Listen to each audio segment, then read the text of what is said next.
নমস্কার বন্ধুরা, আমি সোমা। আরও একটা নতুন ভিডিওতে তোমাদের সবাইকে স্বাগত। চলো দেখে নেওয়া যাক আমার আজকের এই রেসিপিটা।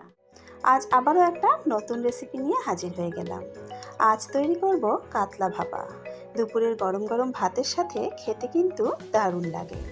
কাতলা ভাপা তৈরি করার জন্য এখানে আমি 6 পিস কাতলা মাছের পেটি নিয়েছি। ওজন হিসাবে এখানে 400 গ্রাম মতন মাছ আছে। মাছগুলোর মধ্যে প্রথমে দিয়ে দিলাম 1 চা চামচ নুন, নিয়ে নিয়েছি 1 চা চামচ গোলমরিচ গুঁড়ো, আর দিয়ে দেবো একটু লেবুর রস। মাছের মধ্যে একটা আষ্টে গন্ধ থাকে, এই লেবুর রসটা দিলে কিন্তু সেই গন্ধটা আর একদমই থাকবে না। এবার মাছের গায়ে নুন, গোলমরিচ গুঁড়ো আর লেবুর রসটা খুব ভালো করে মাখিয়ে নেব। উল্টে পাল্টে চারপাশে মাছের মধ্যে খুব ভালো করে মাখিয়ে নিয়েছি। এবার 10 মিনিট এইভাবে রেখে দেব। 10 মিনিট পর একটা কড়া গরম করে তাতে দিয়ে দিলাম 2 টেবিল চামচ মতন সর্ষের তেল। তেলটা হালকা গরম হয়ে গেছে, এর মধ্যে এক এক করে মাছের পিসগুলো দিয়ে দেব। আমি এখানে মাছগুলো একটু হালকা করে ভেজে নিচ্ছি।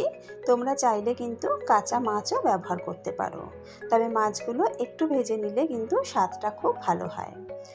মাছগুলো দেওয়ার পর 1 মিনিট মতন একটা পিঠ একটু ভেজে নিয়েছি। এবার মাছের পিসগুলোকে উল্টে দিচ্ছি।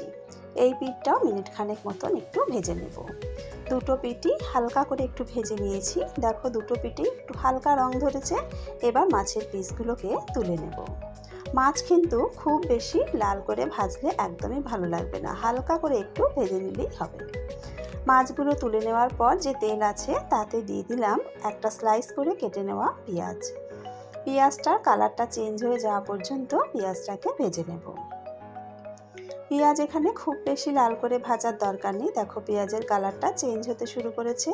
এই সময় এর মধ্যে দিয়ে দিলাম 1 চা চামচ আদা আর রসুন বাটা। আদা রসুনের কাঁচা গন্ধ যাওয়া পর্যন্ত পেঁয়াজের সাথে আরও একটু ভেজে নেব।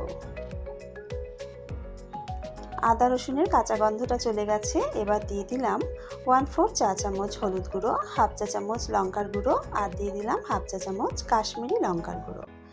একটা মাঝারি সাইজের টমেটো স্লাইস করে কেটে নিয়েছি, দিয়ে দিলাম। আর দিয়ে দিলাম সামান্য একটু নুন। এবার সব কিছু দিয়ে খুব ভালো করে মিশিয়ে মিনিট খানেক নাড়াচাড়া করে নেব। মিনিট খানেক মতো নাড়াচাড়া করে নিয়েছি, নামিয়ে মশলাটা একটু ঠান্ডা করে নেব। এবার একটা বাটিতে নিয়ে নিলাম 1 টেবিল চামচ কালো সর্ষে, সাথে দিয়ে দিলাম 1 টেবিল চামচ সাদা সর্ষে। আমি এখানে কালো সর্ষে আর সাদা সর্ষে দুটো সর্ষে মিশিয়ে নিয়েছি। তোমরা চাইলে রেসিপিটা শুধু সাদা সর্ষে বা শুধু কালো সর্ষে দিয়েও করতে পারো। এবার এতে দিয়ে দিলাম 1.5 টেবিল চামচ পোস্ত, সাথে দিয়ে দিলাম দুটো কাঁচা লঙ্কা, তবে ঝালটা অবশ্যই নিজেদের স্বাদ অনুযায়ী দেবে। আর দিয়ে দিলাম সামান্য একটু নুন। সর্ষে বাটার সময় যদি একটু নুন দিয়ে নেওয়া যায় তাহলে কিন্তু আর তেতো হয় না। এবার পরিমাণ মতো জল দিয়ে একটা পেস্ট তৈরি করে নিয়েছি। এখানে নিয়ে নিয়েছি একটা বড় সাইজের টিফিন বাটি, তাতে এই সর্ষে পোস্তর পেস্টটা দিয়ে দিলাম। এবার এর মধ্যে দিয়ে দেব 3 টেবিল চামচ টক দই। কাতলা ভাপাতে যদি একটু টক দই দেওয়া যায় তাহলে স্বাদটা কিন্তু বেশ ভালো হয়। এবার যে মশলাটা আমরা তৈরি করে রেখেছিলাম, ঠান্ডা করে নিয়েছি, সেটা এখানে দিয়ে দিলাম। দিয়ে দেব 1 মুঠো ধনেপাতা কুচি। এবার দিয়ে দেব স্বাদ মতো নুন, তবে নুন দেওয়ার সময় খেয়াল রাখতে হবে সর্ষে পোস্ত বাটার সময় আর এই মশলাটা তৈরি করার সময় কিন্তু আমরা নুন ব্যবহার করেছিলাম, তাই নুনটা একটু বুঝে দিতে হবে। আর দিয়ে দিলাম 1 টেবিল চামচ সর্ষের তেল। সর্ষে পোস্ত বাটা বাটিটা ধুয়ে সামান্য একটু জল দিলাম। একদম শেষে দিয়ে দিলাম কয়েক দানা চিনি। এবার সব কিছু খুব ভালো করে মিশিয়ে নেব। মশলাটা মেশানোর সময় কিন্তু খুব ভালো করে মেশাতে হবে, কারণ এই মেশানো মশলাটার উপরেই কিন্তু রেসিপিটার স্বাদটা নির্ভর করছে। খুব ভালো করে মশলা মিশিয়ে নিয়েছি। এবার এক এক করে কাতলা মাছের পিসগুলো দিয়ে দেব।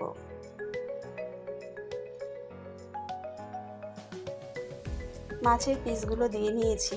এবারে মশলার সাথে মাছগুলোকে হালকা হাতে একটু মিশিয়ে নেব, যাতে মাছের মধ্যে সমস্ত মশলাগুলো খুব ভালোভাবে ঢুকে যায়।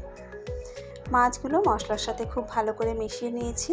এবার ওপর থেকে আরও 2-3 টেবিল চামচ মতন কাঁচা সর্ষের তেল দিয়ে দিচ্ছি।